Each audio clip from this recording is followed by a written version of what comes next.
Φίλες και φίλοι μου, γεια σας. Χρόνια πολλά, χαρούμενο 2025.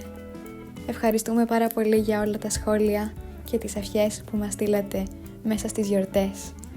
Σας ευχόμαστε κι εμείς το 2025 να σας φέρει υγεία, χαρά, ευτυχία και ό,τι άλλο θέλετε. Χωρίς να καθυστερούμε άλλο, πάμε να δούμε την πρώτη ιστορία για φέτος. Αυτή η ιστορία που θα πούμε σήμερα δεν είναι ιστορία βασικά, αλλά είναι ένα άρθρο, ένα ενδιαφέρον άρθρο που θα μάθουμε για τον καφέ. Μπορεί ο καφές να γίνει φωνικό όπλο? Για να δούμε. Έχετε αναρωτηθεί ποτέ αν ο καφές μπορεί να σκοτώσει? Ναι, καλά ακούσατε. Μπορεί να σκοτώσει. Και αν ναι, τότε πόση ποσότητα καφέ θα πρέπει να πιούμε για να χάσουμε τη ζωή μας? Η καφεΐνη σκοτώνει, αλλά σε ποιες ποσότητες? Θα διαβάσουμε αυτήν την έρευνα του περιοδικού Popular Science που απαντά στο ερώτημα πόση καφεΐνη πρέπει να πιει κάποιος για να κινδυνεύσει να πεθάνει. Στη μελέτη του περιοδικού επισημαίνεται ότι η ποσότητα καφεΐνης που μπορεί να αποβεί μοιραία για τον κάθε οργανισμό διαφέρει από άνθρωπο σε άνθρωπο, αλλά ο μέσος όρος είναι περίπου 6 γαλόνια καφέ.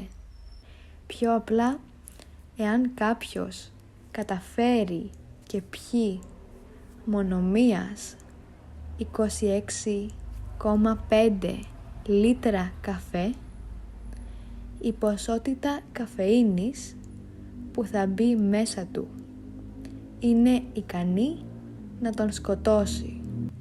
Στην ίδια έρευνα αναφέρεται ότι οι μεγάλες ποσότητες καφεΐνης μπορεί να προκαλέσουν τοξική δηλητηρίαση στον οργανισμό. Πάντως, σύμφωνα με την επιθεώρηση ενός ειδικού σε θέματα εθισμού, 10 γραμμάρια καφεΐνης αρκούν για να αποδειχτούν θανάσιμα. Σας έχει συμβεί να έχετε πιει πολλές κούπες καφέ και μετά να σας πιάσει τρέμουλο, να έχετε ταχυπαλμίες, να μην μπορείτε να κοιμηθείτε, να είστε εκνευρισμένοι, να έχετε ενοχλήσεις στο στομάχι ή άλλα πράγματα? Αυτό σημαίνει ότι θα έχετε ξεπεράσει τα 500 μιλιγραμμάρια, γιατί από εκεί και μετά ξεκινάνε οι παρενέργειες. Μην σας πιάνει όμως το άγχος.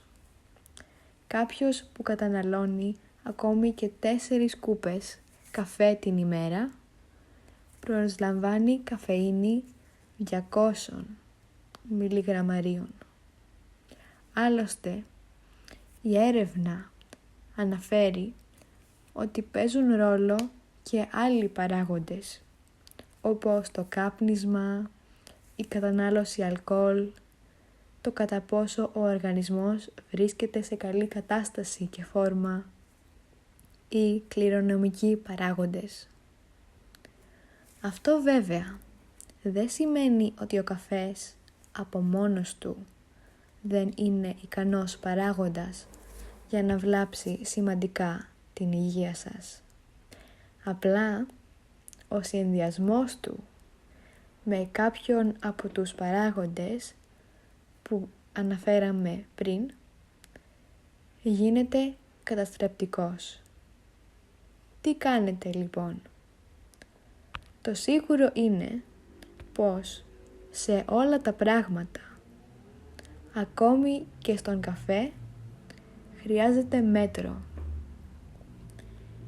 Η παράλληλη κατανάλωση του καφέ με άφθονο νερό περιορίζει σημαντικά τις παρενέργειες λόγω της κατακράτησης της καφεΐνης στο αίμα. Οπότε, τι μάθαμε από αυτό το άρθρο? Ο καφές μπορεί να γίνει φωνικό όπλο? Η απάντηση είναι ναι. Μπορεί να γίνει, αλλά είναι πολύ δύσκολο, επειδή πρέπει να πιείς πολύ καφέ για να γίνει κάτι τέτοιο.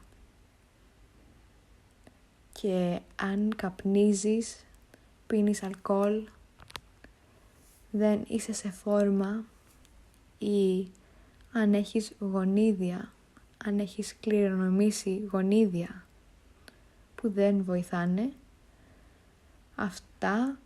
όλα αυτά μπορούν να κάνουν τον καφέ πιο επικίνδυνο για εσένα. Κάτι άλλο που μάθαμε είναι ότι αν πίνεις καφέ, ειδικά αν πίνεις πολύ καφέ, είναι πολύ καλό να πίνεις και άφθονο νερό. Πάρα πολύ νερό μαζί με το καφέ, επειδή αυτό βοηθάει. Αυτό ήταν το άρθρο μας για σήμερα. Δεν ήταν μία ιστορία, ήταν ένα άρθρο. Πείτε μας τη γνώμη σας για το άρθρο αυτό. Αν συμφωνείτε με το άρθρο ή αν το άρθρο σας σοκάρει. Είναι η πρώτη φορά που έχετε ακούσει κάτι τέτοιο ή όχι? Αυτά ήταν για σήμερα. Αυτό ήταν το άρθρο μας. Ελπίζω να σας άρεσε το σημερινό βίντεο και τα λέμε μια άλλη φορά. Γεια σας!